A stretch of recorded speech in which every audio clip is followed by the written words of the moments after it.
네, 안녕하세요. 파수의 FDI 2021 상큼한 진행을 위해서 다시 돌아온 원서윤입니다.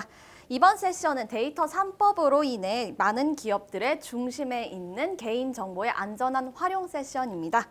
해당 세션은 비식별화 업계 최고 1타 강사의 노하우로 컨설팅 사업팀의 박성수 수석님 모셨습니다. 안녕하세요, 수석님. 네, 방금 소개받은 비식별 컨설팅을 맡고 있는 컨설팅 사업팀 박성수 수석입니다.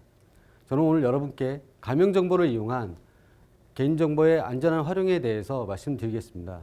또한 여러분께서 보내주신 질문에 대해 충분히 답변이 되도록 노력하겠습니다. 네, 감사합니다. 그럼 고객 질문 먼저 보시도록 하겠습니다.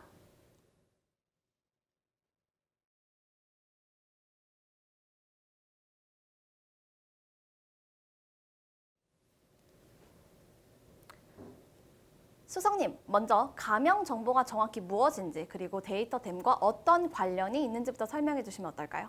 네, 화면과 같이 먼저 가명 정보란 개인 정보를 가명 처리함으로써 추가 정보의 사용, 결합 없이는 특정 개인을 알아볼 수 없는 정보를 말하는데요.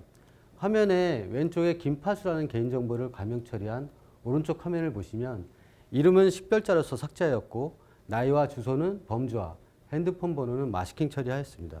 이렇게 해서 김파수라는 개인정보를 알 수가 없고요. 근데 여기서 삭제된 이름과 범주화된 알고리즘, 마스킹된 알고리즘을 이용해서 김파수라는 개인정보를 알게 되는 것이 추가 정보가 되겠습니다. 금융, 통신, 보건의료 등 개인의 이종간 데이터가 필요한 데이터댐에서는 보호해야 될 개인정보보다는 이렇게 이용, 활용 가치가 높은 가명 정보가 반드시 필요한 정보입니다. 그러니까 원래는 특정할 수 있는 개인 정보를 이제 가명 처리한 결과물이 되겠네요. 근데 가명 정보를 활용하기 위한 프로젝트에는 어떤 것들이 있을까요? 네.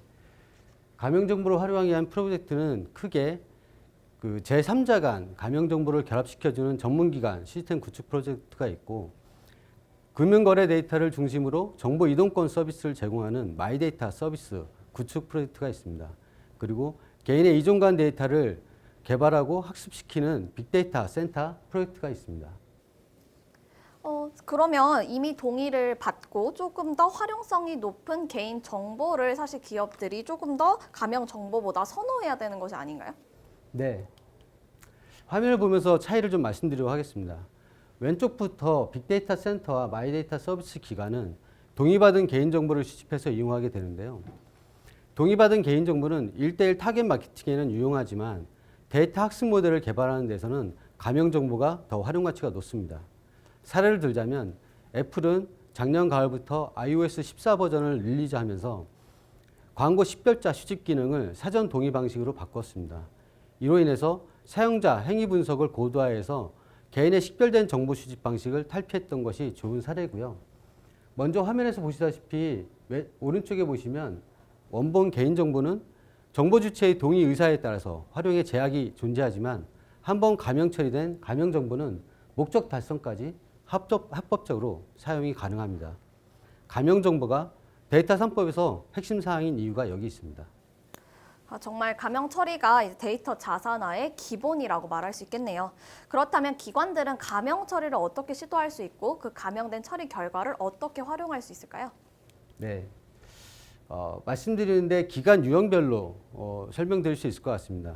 먼저 개인정보 처리는 많으나 운영 조직이나 시스템이 부족한 서비스 기관들은 비식별 처리 위탁 서비스를 받을 수가 있습니다.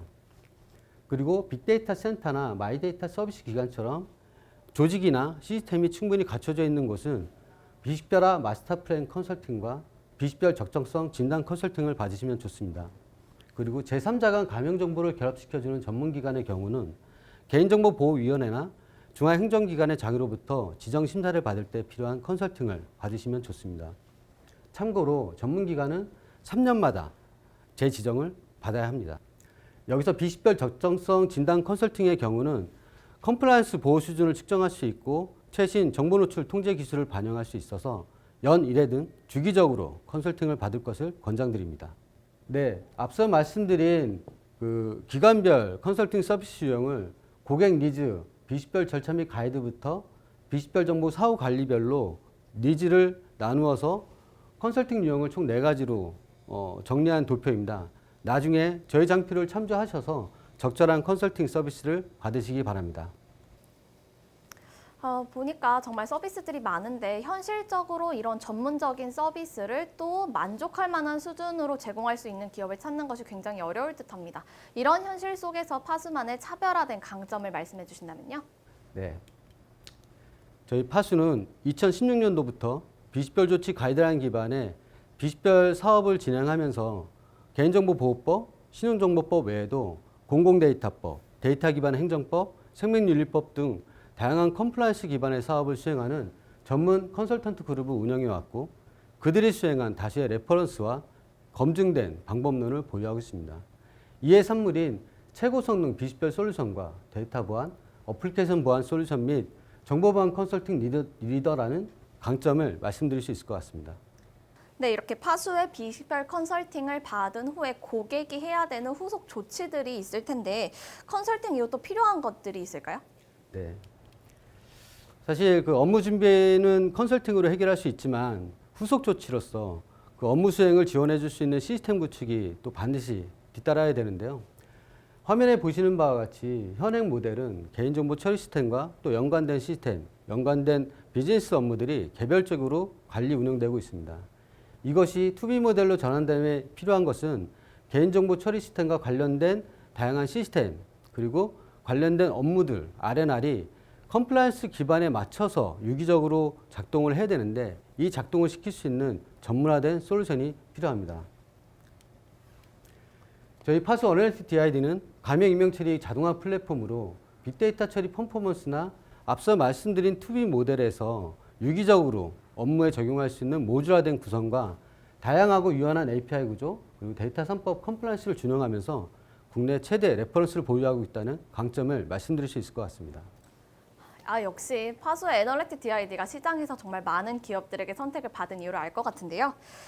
마지막으로 가명화, 익명화 준비와 그리고 이 과정에서 필요한 시스템 리소스 운영 처리에 대한 수석님의 최종 답변을 한번 정리해 주실까요? 네, 데이터 플랫폼을 준비하시는데 제가 오늘 쭉 말씀드렸던 내용을 세 가지로 요약하시면 충분한 답변이 될 것 같습니다. 첫 번째는 데이터 처리와 관련된 다양한 컴플라이언스에 대한 이해가 기본적이고요. 두 번째는 개인정보 속성자 식별관리와 특이정보 처리를 위한 데이터 거버넌스에 대한 이해가 두 번째이고요. 마지막으로는 재현 데이터 생성 기법이나 차등 정보 보호 기술 같은 최신 정보 노출 통제 기술에 대한 이해가 마지막으로 필요한 요소입니다. 이 세 가지 요소를 충분히 이해하시고 운영 조직이나 시스템을 구축한다면 데이터 플랫폼으로서 가장 안정적으로 그리고 최적의 시스템을 구축할 것이라고 생각하시면 될 것 같습니다. 네, 마지막으로 여러분이 꼭 기억해야 될 한 가지를 말씀드리면 데이터 자산화를 위해서 가명 처리는 필수적이며 안전한 가명 처리는 저희 파수를 활용하셔야 된다는 것입니다. 제가 오늘 말씀드린 내용이 여러분께 큰 도움이 되었기를 바라며 개인정보의 안전한 활용에 대한 발표를 마치도록 하겠습니다.